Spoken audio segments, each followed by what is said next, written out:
Il y a quelques jours, j'ai fait l'expérience d'un colloque dans un colloque.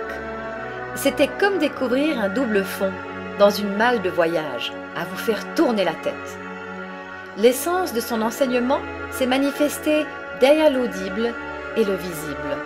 Il est apparu entre les intervenants, entre la pluie et le soleil, dans une simple respiration, dans une écoute, dans un sourire, entre l'œuvre d'art et celui qui la contemple, dans un regard ou un rire complice.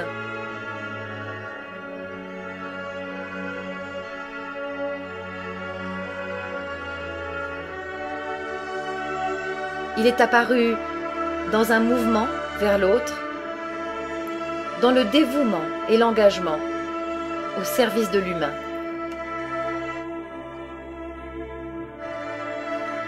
Tout s'est joué à travers le regard du cœur, sans jugement et dans l'accueil total de l'autre. Il y avait des médecins, des humanitaires, des artistes, des musiciens, des écrivains, des psychologues, des sociologues.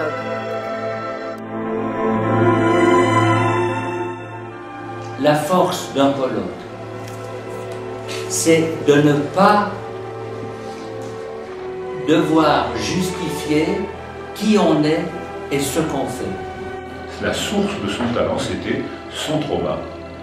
Et comment il fait? Quelle est la méthode pour transformer sa blessure en œuvre d'art? Il écrit La disparition, qui lui a valu le prix Renaudot. Habituellement, dans les séminaires, on prend des notes.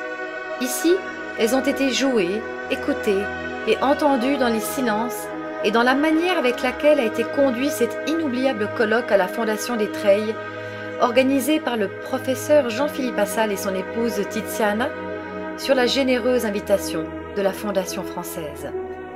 Son thème ? Réfléchir sur la fonction humanisante de l'art dans le processus thérapeutique. Le bonheur était partout. Et il n'y avait pas besoin de se pencher pour le cueillir. J'ai vu comment un séminaire professionnel pouvait être transformé lui-même en œuvre d'art.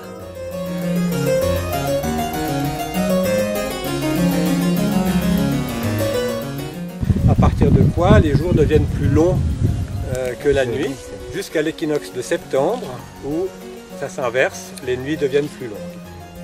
Elle parle de ce que disent les peintres au moment où il y a le pinceau dans la couleur. Qu'est-ce qui se passe chez moi? Quel est le chemin pour accéder au bonheur? Des trucs, un truc, une astuce, une recette? Ah oui, la biologie du bonheur, elle est faite de relations, elle est faite d'utopie, elle est faite de poésie. Vous touillez le tout et ça rend heureux. Qu'est-ce que c'est que la recette du bonheur pour toi? La recette du bonheur, voilà. L'homme de ma vie, la rencontre. C'est être avec toi, Isabelle. Parce que vraiment, tu dégages quelque chose qui fait du bien. Et si tu fais une recette, tu la rates. Si tu as une recette du bonheur, tu l'oublies. Si tu le vises, tu le rates. Et si tu le vises pas, il peut advenir, il peut venir. Puis toi, Olivier, Moi, qu'est-ce qui te rend heureux dans la vie? quand je chine des petites fleurs. Comme ça. Donc là, je suis obligé de bosser avec tes conneries et du coup, je suis pas heureux. Voilà. Voilà. T'as la réponse en fait à ta question. Allez, c'est parti. Ça va vite, hein? On a été reçus ici de façon totalement incroyable. Il y a un climat ici de réflexion. Parle pas trop du climat. Et c'est ce qui m'a apporté, c'est que la vraie interdisciplinarité, elle se passe dans la rencontre directe à partir d'objets concrets et dans l'interaction. Et puis c'est ce ce colloque m'a apporté. En fait, ouais. Alors, la trace que Jean-Philippe m'a laissée, en fait, c'est une question. Jésus de Nazareth est-il une œuvre d'art? On s'est réunis pour discuter de la rencontre et de voir si l'œuvre d'art permettait la rencontre. Or, on n'a jamais prononcé le mot amour. Et Jean-Philippe, pour moi, et Tiziana est l'homme qui incarne l'amour.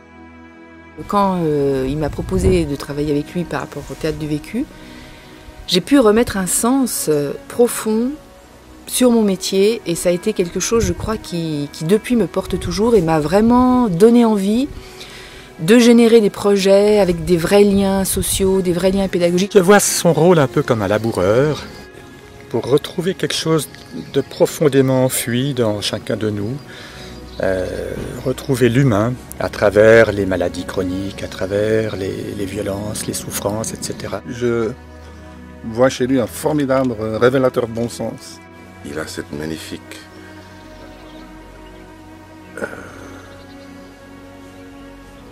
facilité de nous montrer qu'il y a du bon en soi d'abord, et puis aux autres, et je trouve ça tellement extraordinaire.